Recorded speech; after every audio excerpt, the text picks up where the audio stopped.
The stage is set, Trump defender versus Hollywood icon.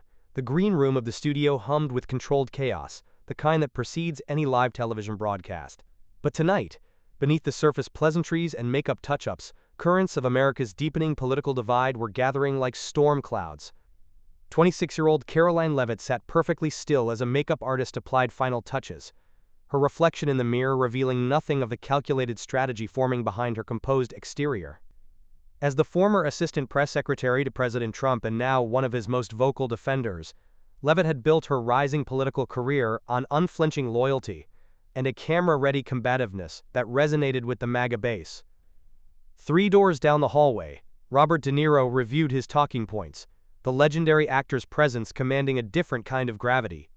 At 78, De Niro belonged to Hollywood's old guard, a cultural institution unto himself who had, in recent years, channeled his considerable influence into increasingly pointed political commentary. His latest salvo against former President Trump had ricocheted through cable news chyrons and social media for 48 hours straight. 3 minutes, Ms. Leavitt, murmured a production assistant, breaking her concentration momentarily. She nodded, the gesture almost imperceptible. The stakes tonight transcended mere political sparring. This confrontation represented the collision of competing American mythologies, Hollywood's cultural authority versus the populist rebellion that had reshaped the Republican Party. Producers had choreographed tonight's segment with the precision of theater directors staging a high-wire performance. The network executives knew exactly what they were engineering, a generational and ideological clash that would generate viral clips, outraged tweets, and the kind of ratings that advertisers coveted. Levit slipped her phone into her purse, having just reviewed the 3 primary attacks she had rehearsed. She understood her role in the broader conservative ecosystem, to demonstrate that the new guard would not be intimidated by cultural elites, particularly those who had used their platforms to denounce the man who had given her a political future. In the control room, producers whispered about keeping things civil while simultaneously positioning cameras to capture every micro-expression, every flicker of tension. The director's eyes darted between monitors, anticipating the visual narrative that would unfold. They had deliberately positioned the guests at angles that would heighten the visual contrast, youth versus experience, rising political star versus established cultural icon. Meanwhile, across America, different audiences prepared to watch the same broadcast through entirely different lenses. In living rooms where MAGA hats rested on coffee tables, viewers waited for Leavitt to defend not just Trump, but their vision of an America they felt was slipping away. In urban apartments where framed Obama portraits still hung proudly, others anticipated De Niro's passionate denunciation of a president they believed had damaged democratic institutions. As Leavitt made her way toward the studio floor, she passed a monitor displaying social media reactions, already speculating about the confrontation. The hashtag #DeNiroVSMAGA was trending, the digital battlefield already ablaze before the first word had been spoken. She noted how the media ecosystem had primed both sides for this moment, framing it not as a discussion, but as cultural combat. The studio lights bathed the set in a harsh white glow that would register as warm and inviting to viewers at home, a visual sleight of hand that mirrored the broader political theater. The host reviewed last-minute questions, selecting ones designed not to illuminate but to incite. The commercial break would end in 90 seconds. Leavitt took her position, adjusting her posture to project confidence without appearing aggressive. She had studied De Niro's previous political statements meticulously, identifying the rhetorical patterns she could exploit.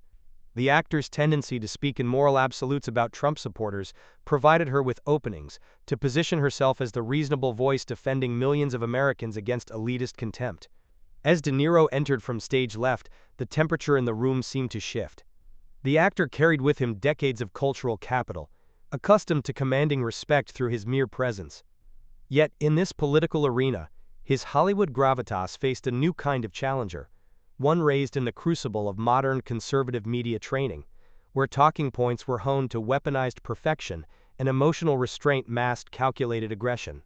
Neither acknowledged the other directly, yet each was acutely aware of the other's presence, 2 gladiators sizing up their opponent before the cameras began their unblinking witness. The floor director raised his hand, counting down silently. 5, 4, 3.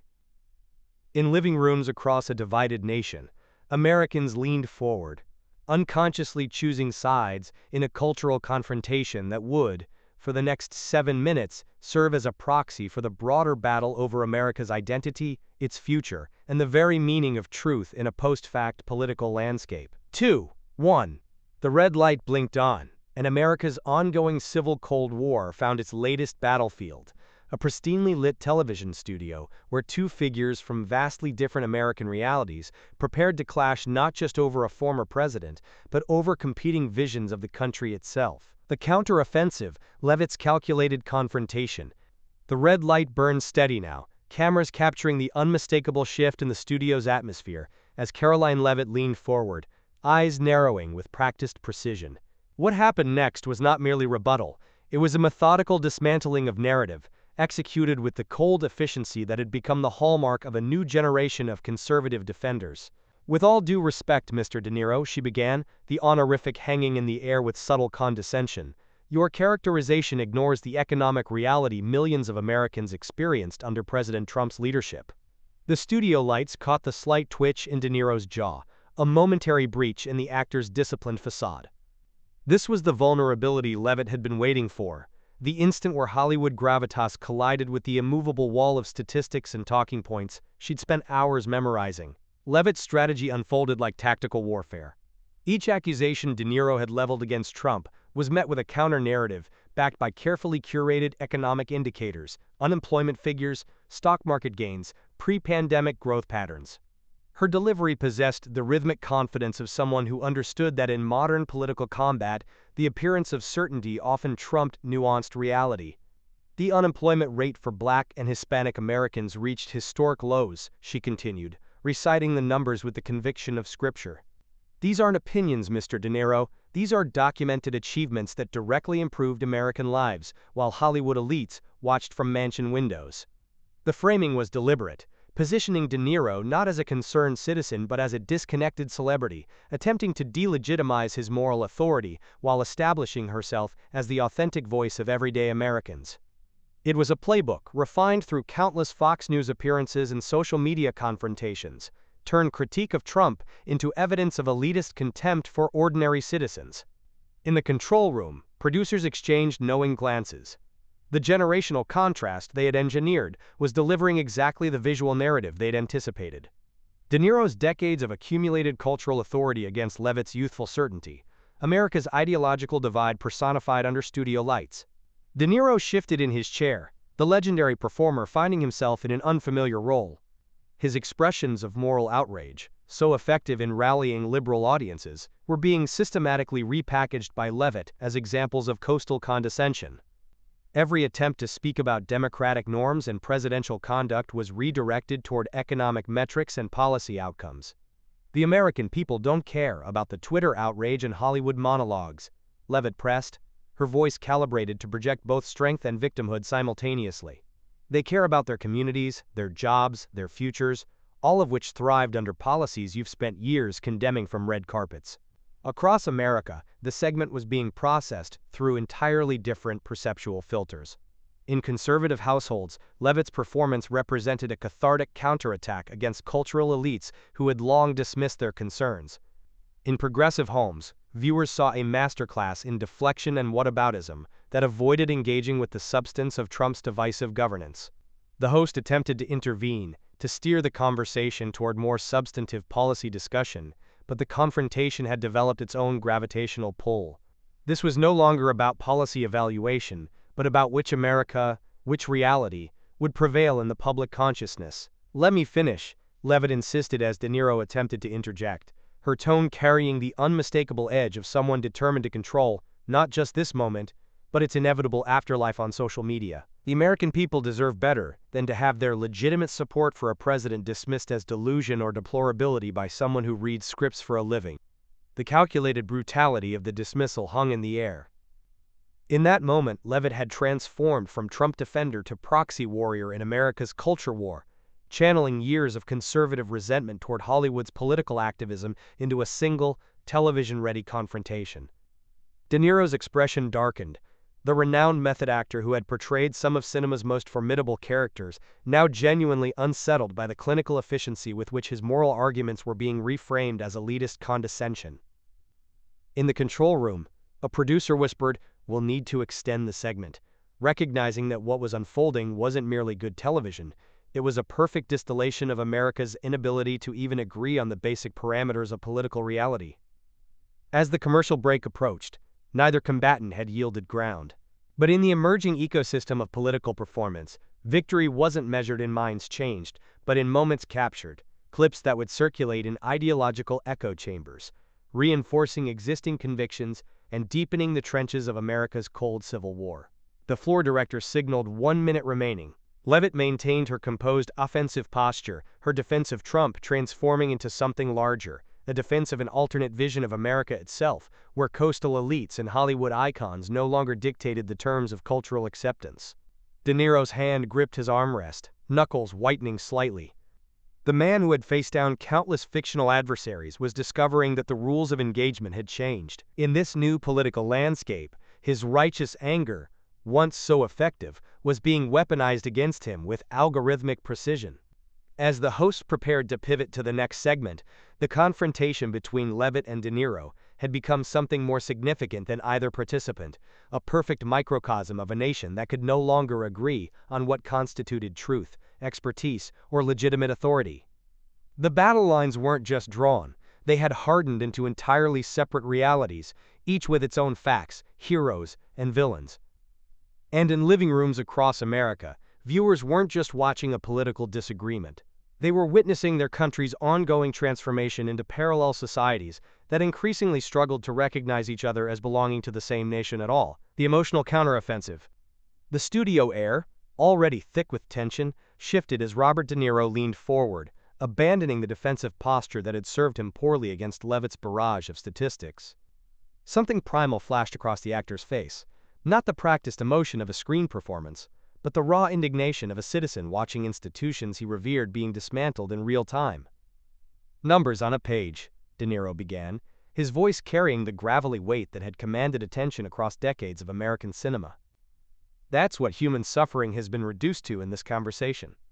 The tactical shift was immediate and deliberate. Where Levit had deployed economic metrics as shields, De Niro was now weaponizing moral authority, repositioning the debate away from spreadsheets and toward the intangible principles of democratic governance that defied quantification. When children were separated from their parents at the border, he continued, each word deliberately measured, their trauma wasn't recorded in unemployment statistics. When peaceful protesters were tear-gassed for a photo opportunity with a Bible, that assault on constitutional rights doesn't show up in your stock market figures. Levitt's expression remained unchanged, but her fingers tightened almost imperceptibly around her pen, the trained composure of someone recognizing that the battlefield had shifted. What had been a clinical dismantling of celebrity politics was transforming into something more dangerous, a referendum on moral character and democratic values. "The presidency isn't just about economic indicators," De Niro pressed, his legendary intensity now fully unleashed. "It's about moral leadership. It's about respecting the office enough not to use it as a personal vendetta machine or a profit center for family businesses." In the control room, producers who had moments ago been celebrating the ratings gold of Levitt's offensive now watched with renewed fascination. The generational contrast had evolved into something more profound, a fundamental dispute about what metrics should be used to evaluate American leadership. Levitt prepared her counterattack, but De Niro, channeling the same instincts that had made him a master of cinematic timing, refused to surrender the momentum. "The America I believe in doesn't measure success by how the stock market performs for the wealthiest 1%. It measures success by whether we still recognize ourselves in the mirror, whether we can look our children in the eyes and tell them character still matters in this country." The emotional appeal resonated differently across America's divided landscape. In faculty lounges and urban apartments, it validated deeply held concerns about democratic backsliding. In rural living rooms and suburban kitchens, it confirmed suspicions about celebrity moral grandstanding detached from economic realities. "You speak about Hollywood elites," De Niro continued, his eyes now locked directly on Levitt. "As if growing up in this country, working my entire life and caring deeply about its future somehow disqualifies me from the conversation. That's not democracy. That's just another way of silencing dissent." The floor director, sensing the segment spiraling beyond the planned parameters, signaled the host to intervene. But the confrontation had transcended the artificial constraints of television formatting. It had become a proxy battle for America's soul, raw, unscripted, and impossible to contain within neatly scheduled commercial breaks. When the president called neo-Nazis very fine people, De Niro said, his voice lowering to a register that demanded complete attention, that wasn't just a carelessly worded statement. It was a signal to every American about whose humanity would be recognized and whose would be negotiable in Trump's America. Levit's expression hardened, recognizing that De Niro had successfully reframed the debate from economic performance to moral character, territory far less favorable to her prepared defenses. Her tactical advantage was evaporating with each emotional appeal that connected Trump's rhetoric to its human consequences. The job growth you celebrate, De Niro continued, came at the expense of environmental protections that will affect generations yet unborn. The tax cuts you champion disproportionately benefited corporations and the wealthy while adding trillions to a national debt our children will inherit. Across the mediasphere, the confrontation was being processed through entirely different perceptual frameworks. Conservative commentators were already framing De Niro's emotional appeals as evidence of liberal argument by feeling rather than fact. Progressive analysts were celebrating the moral clarity of speaking truth to power without qualification. The host, sensing both the commercial potential and the dangerous unpredictability of the exchange, attempted to reclaim control. We need to take a brief break, but we'll continue this discussion. Let me finish, De Niro interrupted. The same phrase Levit had employed earlier now turned back upon the conversation. When historians write about this period in American history, they won't primarily cite unemployment figures or stock market gains. They'll document how a nation that once aspired to moral leadership abandoned its principles in pursuit of power at any cost. The red light on camera 1 remained steady, capturing the unmistakable transformation of what had begun as political theater into something far more consequential.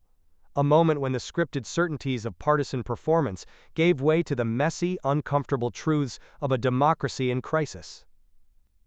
As the control room finally forced the commercial break, neither combatant had secured clear victory. But in living rooms across America, the battle lines of the nation's cold civil war were being redrawn yet again.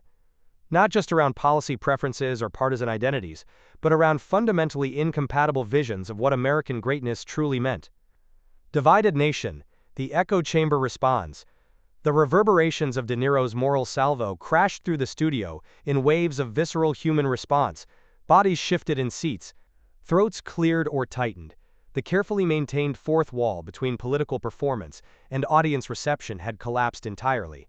Applause erupted from one section of the audience, not the polite, rhythmic acknowledgement of a well-made point, but the desperate, almost primal validation from those who had waited months, perhaps years, to hear their private anxieties given such forceful public voice. These were faces illuminated not just by studio lights, but by a sense of vindication. Citizens who had watched democratic guardrails bend and buckle, now witnessing their concerns legitimized on national television. Yet from the opposite side of the studio came an equally visceral counter-response. Boos cascaded down, drowning portions of De Niro's final statements in a thunderstorm of rejection. This wasn't merely disagreement. It was an immune response against a narrative they perceived as fundamentally threatening to their understanding of American renewal. The harder De Niro pressed on moral authority, the more intensely this segment of the audience rejected the premise of his argument. The camera caught both reactions simultaneously, a visual manifestation of America's paralyzed discourse.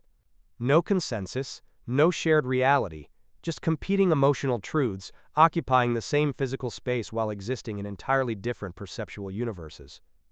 In the control room, producers exchanged glances that communicated what words could not. This wasn't just good television. It was an authentic moment of national division captured in its rawest form. Ratings would spike, clips would go viral, but something more significant was happening. The audience had become unwitting participants in a sociological experiment about tribal identity and moral framing. Levit's expression revealed her tactical calculation. The audience reaction had created unexpected space, an opportunity to recast De Niro's moral authority as coastal elitism disconnected from heartland values. Her slight smile suggested not concern but recognition that polarization itself could serve as a weapon. In a divided audience, she saw not a failure of political consensus, but the very ammunition her counter-narrative required. De Niro, meanwhile, absorbed the reaction with the steady resolve of someone who had anticipated this response. The divided reaction wasn't an obstacle to his message, but its very confirmation, living evidence of the fracture he had just described. His gaze moved deliberately across the audience, acknowledging both the support and the rejection without surprise or defensiveness. The host, visibly unsettled by the studio's transformation into a microcosm of national division, signaled desperately to the floor director. What had been designed as a controlled political exchange had metamorphosed into something far more volatile, a real-time referendum on America's capacity to even discuss democratic principles across ideological lines. "Please," the host interjected, voice straining against the competing sound waves of approval and rejection, "we need to restore order to continue." But order was precisely what could not be restored. The audience reaction had escaped the bounded expectations of television decorum, just as the national conversation had long ago abandoned the shared premises that make productive disagreement possible. Each side now appeared to be cheering and jeering, not just in response to the debate's content but to counter the perceived victory of the opposing tribe. Network executives watching remotely recognized both the commercial gold of the moment and its disturbing implications. Ratings would surge, social media would explode with partial clips customized to reinforce existing beliefs, but the possibility of persuasion, of minds actually changing, seemed increasingly remote in this ecosystem of hardened perspectives. As security personnel moved subtly into position along the studio walls, the director frantically signaled for camera 3 to focus on the host. The control room prepared to cut to commercial, but not before one final wide shot captured what many viewers would interpret as America itself, a single room physically unified yet psychologically segregated into parallel realities, neither side able to hear the other through the barrier of their own certainty. And as the red light on camera 1 finally blinked off, the applause and boos continued unabated, no longer performing for television but expressing something more fundamental about a democracy struggling to recognize itself in its own reflection. Digital aftershocks. The partisan divide widens. As the studio lights dimmed and the network cut to commercial, the true battle was just beginning. Within minutes of De Niro and Leavitt's confrontation hitting the airwaves, America's digital landscape transformed into a nationwide extension of the studio's divided audience. A vast, pulsing ecosystem, where emotional reactions crystallized into hardened ideological positions. On conservative platforms, Levit emerged as a folk hero. Her supporters cast her as a stalwart defender of traditional values against coastal elitism, sharing clips that emphasized her composure in the face of what they termed Hollywood's moral condescension. These carefully edited segments, stripped of context and curated for maximum emotional impact, traveled at lightning speed through digital chambers where De Niro's critique of presidential authority registered not as patriotic concern, but as partisan attack. Levit stood her ground against the entertainment elite trying to lecture middle America on values, posted one influential conservative commentator, garnering 50,000 shares within the hour. The narrative quickly solidified. This wasn't about democratic principles, but about cultural respect, and whose vision of America deserved legitimacy. Meanwhile, in progressive digital spaces, De Niro's words were elevated to scripture-like status. His statements, particularly those regarding moral clarity in the face of institutional threat, were isolated, memed, and distributed as evidence that even Hollywood royalty recognized the existential stakes. The actor's emotional intensity wasn't viewed as theatrics, but as authentic patriotism, the rare celebrity willing to risk commercial appeal to speak uncomfortable truths. When Robert De Niro speaks about threats to democracy, America needs to listen, wrote a progressive publication. Its article shared 80,000 times and generating heated discussion threads, hundreds of comments deep. Each side's digital reaction strengthened the emotional investment of their respective tribes. What was most revealing wasn't the predictable partisan response, but the complete absence of neutral ground. Content algorithms, detecting the surge in engagement, pumped the confrontation into feeds nationwide, but never the complete exchange, only the fragments that confirmed existing beliefs. The digital architecture itself ensured that few Americans would encounter the unedited conversation or opposing interpretations. Behind closed doors, both campaigns recognized the explosively viral moment as political currency. Levit's strategists hurriedly assembled talking points for surrogates, emphasizing the coastal disconnect theme, while De Niro's representatives fielded calls from progressive candidates hoping to harness the actor's moral gravitas for fundraising appeals. The substantive issues that had triggered the confrontation receded behind the symbolism each figure now represented. Political scientists watching the phenomenon noted the dangerous efficiency with which the exchange had been weaponized. What might once have been a catalyst for national reflection had instead become ammunition in America's endless culture war, both sides extracting precisely what they needed while discarding inconvenient context. "We're witnessing the perfect storm of political tribalism," explained one digital media expert on a cable news panel. Each side is processing the same event through such different perceptual filters that they're essentially experiencing different realities. As night fell across the country, the hashtags multiplied and evolved. New battle lines formed around tangential aspects of the confrontation. De Niro's tone, Levit's body language, the host's attempt to intervene. Each micro-controversy spawned its own digital life cycle of outrage, defense, and counter-accusation. The studio confrontation had metastasized into dozens of proxy wars, fought by digital surrogates, across platforms designed not for understanding, but for engagement. By midnight, polling firms were already measuring the impact, finding the predictable result. Both sides had retreated further into their convictions. The confrontation that network executives had hoped might bridge divides had instead deepened them. Not a single persuadable mind had changed position. Only the intensity of existing beliefs had increased. And as the digital storm continued to rage, strategists from both political parties stayed awake through the night, studying the patterns of viral spread, the language that triggered the strongest responses, the framings that mobilized the base most effectively. They weren't watching to understand the democratic implications. They were taking notes for the battles yet to come. After all, tomorrow would bring fresh confrontations. New lines would be drawn. And in campaign war rooms across the country, operatives were already asking themselves the only question that mattered: how could this divide be exploited next? The widening chasm, America's fractured dialogue. What began as a heated exchange on primetime television had crystallized into something far more consequential, a mirror reflecting the profound dysfunction in America's civic conversation. The De Niro-Leavitt confrontation had become more than viral content. It was now a case study in the nation's inability to engage across ideological boundaries. In university lecture halls and think tank conference rooms across Washington, political scientists gathered around screens replaying fragments of the exchange. They weren't studying the content of the arguments, but rather the mechanics of how a single televised moment had splintered into 1,000 different realities, each sealed off from the others by the invisible architecture of digital platforms. "What we're observing is the complete collapse of shared reality," explained Dr. Eleanor Hayes, media theorist at Georgetown University, her voice grave as she addressed a room of graduate students. Two citizens watching the same exchange now experience fundamentally different events depending on which information ecosystem they inhabit. The consequences extended far beyond academic observation.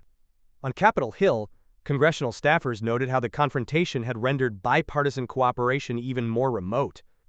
Representatives who might have previously found common ground on pending legislation now avoided being seen together, fearing association with anyone on the opposite side of the De Niro-Levitt divide. "The poison is seeping into everything," confided a senior Republican aide, speaking on condition of anonymity from a wood-paneled office in the Russell Senate building.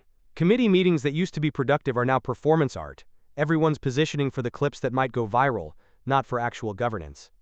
More disturbing were the findings from focus groups, convened by nonpartisan civic organizations. When shown the unedited exchange between De Niro and Levitt, without commentary or framing, participants could no longer agree on basic facts: what words were spoken, who interrupted whom, or even the core subject under discussion. "It's as though we've lost our capacity for neutral observation," reported the director of a democracy watchdog group. "Participants aren't lying. They genuinely see different realities based on their prior beliefs." Behind the closed doors of media companies, executives tracked the unprecedented engagement metrics with conflicting emotions. The confrontation had driven subscription growth and advertising revenue to record levels, yet several veteran journalists expressed private concerns about their industry's role in amplifying division. "We're trapped in a business model that rewards polarization," admitted one cable news president during an off-the-record industry panel. "The algorithms, the ratings, the social metrics, they all push us toward content that inflames rather than informs." In the living rooms of America, the damage manifested in more intimate ways. Family group texts fell silent. Thanksgiving plans were quietly canceled. Childhood friendships dissolved over social media arguments about who had behaved reasonably in the studio that day. "I've been practicing family therapy for 30 years, said Dr. Marcus Chen, a clinical psychologist in suburban Ohio. "I've never seen political disagreements fracture relationships with this level of finality. People aren't just angry with loved ones who saw the confrontation differently. They've lost basic trust in their moral judgment." Perhaps most tellingly, polling revealed that citizens across the spectrum now believed American democracy itself was at stake in how one viewed the confrontation. It was no longer a disagreement of politics but of patriotism. Each side convinced the other posed an existential threat to the republic. "When citizens lose faith in shared institutions and shared facts," warned historian Dr. Janet Kozlowski, author of Studies on Democratic Decline, "the foundation for democratic governance begins to crumble." The most disturbing aspect of the De Niro-Levitt effect isn't the division itself. It's how it's undermining the mechanisms through which divisions have traditionally been resolved. As strategists continued weaponizing the confrontation and algorithms continued feeding Americans only what reinforced their existing beliefs, a more profound question emerged.